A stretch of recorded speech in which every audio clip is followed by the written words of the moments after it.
आप अच्छे तरीके से जानते हो सकारात्मक विपक्ष नहीं है।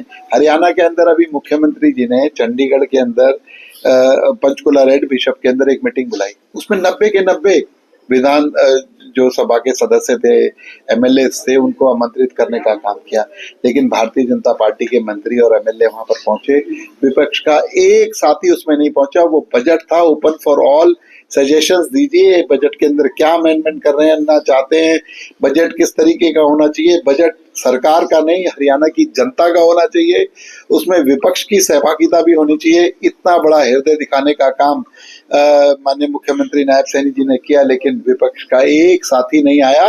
जिस दिन हरियाणा का बजट होगा उसी दिन शाम को आपको फोन घनघनाने लगेंगे, वैसा बजट था वैसा बजट था।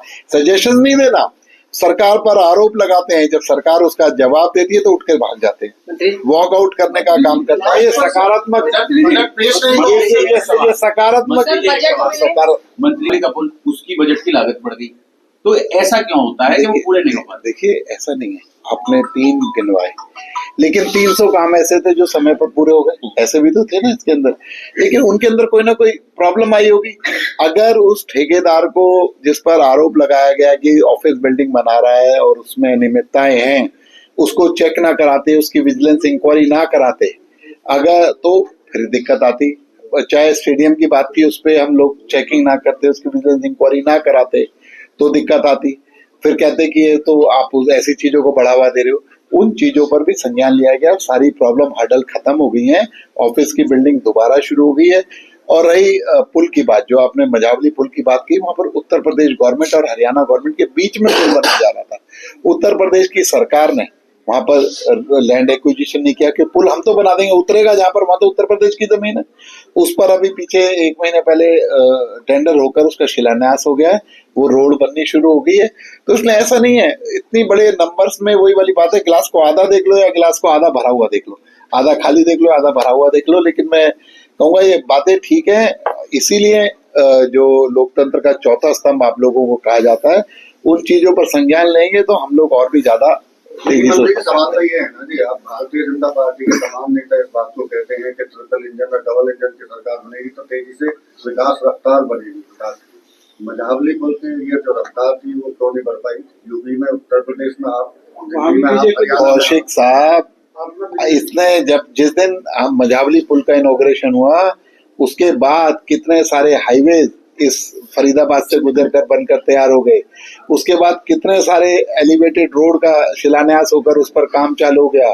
उसके बाद कितने जो मास्टर प्लान की बात है उनको पूरा करने का काम किया। उसके बाद कितने इंडस्ट्रियल स्टेट पर काम होने का, उद्योग फरीदाबाद के अंदर लगने का काम हुआ। उन चीजों को भी देखो, मैं बार बार कह रहा हूँ, सिर्फ गिलास को 2 इंच आधा इंच खाली मत दिखाओ, गिलास 8 इंच भर गया वो भी दिखाइए, वो भी बताइए। कह रहे पर दिल्ली और गुरुग्राम की जो कनेक्टिविटी है वो पहले जैसी चल रही है। आज भी गुरुग्राम रोड पर काफी जाम लगता है, दिल्ली से जाने में लोगों को परेशानी होती है।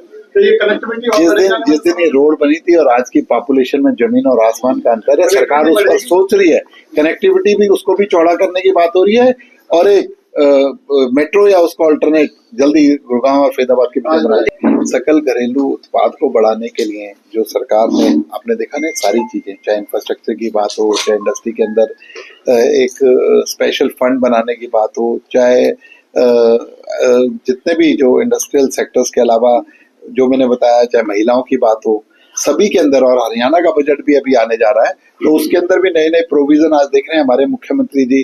कितनी सारी जगह जगह पर घूमकर हर सेगमेंट और हर वर्टिकल के लोगों से मिलने का काम कर रहे हैं। तो उनसे जो भी फीडबैक लिया जा रहा है इस बजट के अंदर उसे समायोजित किया जाएगा, और मैं समझता हूँ एक बहुत बड़ा परिवर्तन जो तुमने कहा उसमें देखने को हमें मिला। ये जो आप बात कहते हैं, ये कोई टेक्निकल या आज के परिवेश में इसका कोई किसी तरीके का, मैं समझता हूँ, कोई औचित्य नहीं है।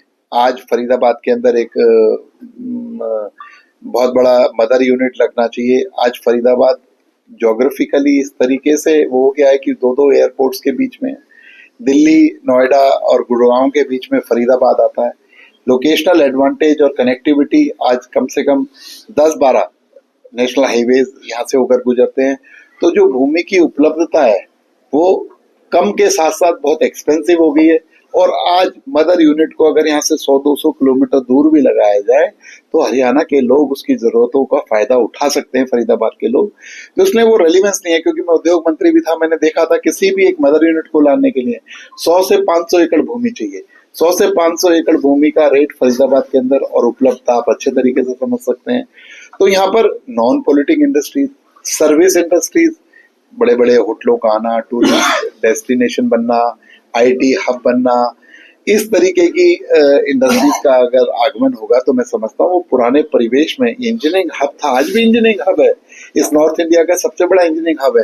लेकिन मैं समझता हूँ कि आज मदर यूनिट को हम फरीदाबाद की भूमि से या फरीदाबाद की बाउंड्री से अगर हम सुनिश्चित करेंगे तो एक बड़ा दिक्कत वाला काम है, प्रैक्टिकली ये होने वाला काम नहीं है, क्योंकि मैं स्वयं इस पर बहुत काम करता हूँ। सेंटर को बढ़ावा देने का काम, मैन्युफैक्चरिंग सेंटर के साथ साथ सर्विस सेंटर भी, आज आपने देखा हरियाणा के अंदर गुरुग्राम हो और या हमारे पड़ोस में नोएडा हो, यहाँ पर सर्विस इंडस्ट्रीज ज्यादा है, कि उसको भी बल मिल सके। इसके लिए सर्विस सेंटर को आईटी और गति देने का बड़ा काम इस बजट के अंदर किया है। एक single IT services category safe harbour को 15.5% पर स्थिर करना और ट्रांसफर प्राइसिंग थ्रेशोल्ड को 300 करोड़ से बढ़ाकर 2000 करोड़ करना, इसके जो बजट को थ्रेशोल्ड जो नया लगाने वाले जो लोग हैं उनके बजट को 3,300 से बढ़ाकर 2000 करोड़ तक का एक प्रोविजन करना।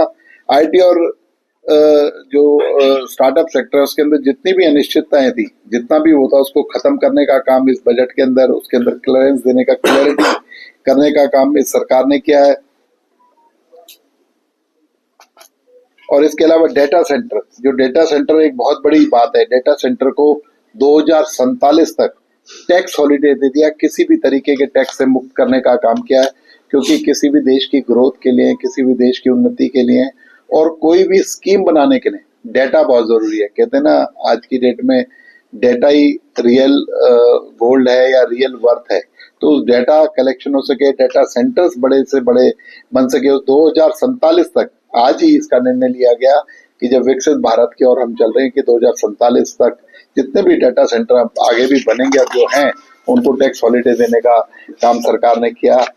और ऑरेंज इकोनॉमी और क्रिएटिव सेक्टर, युवाओं को बदलते कैरियर और विकल्पों को देखते हुए बजट में ऑरेंज इकोनॉमी पर विशेष ध्यान दिया गया है। ऑरेंज इकोनॉमी से मतलब 15,000 स्कूल और 500 कॉलेजेस, जिसमें animation, visual effects, gaming, comics, जिसे मैंने अभी पहले भी एवीजीसी के नाम से पुकारा था, उसको लैब्स और इस तरीके की चीजों को और बढ़ाने का काम, इसके लिए स्पेशल प्रोविजन 15,000 स्कूलों को के अंदर ये प्रोविजन हो सके, इसके लिए सरकार ने एक स्पेशल बजट देने का काम सरकार ने किया है।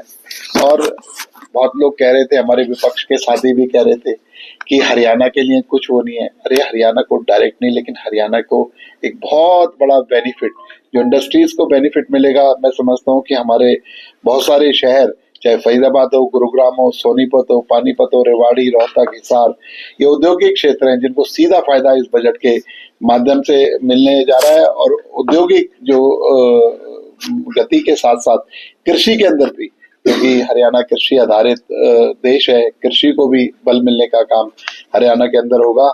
और युवा शक्ति का केंद्र है हरियाणा, आज मैक्सिमम युवा शक्ति और खेलों के माध्यम से भी जिस तरीके से नया ट्रांसफॉर्मेशन हरियाणा के अंदर हुआ है, मैं समझता हूँ खेलों को बढ़ावा देने के लिए भी इस बजट के अंदर बहुत प्रोविजन किए गए हैं।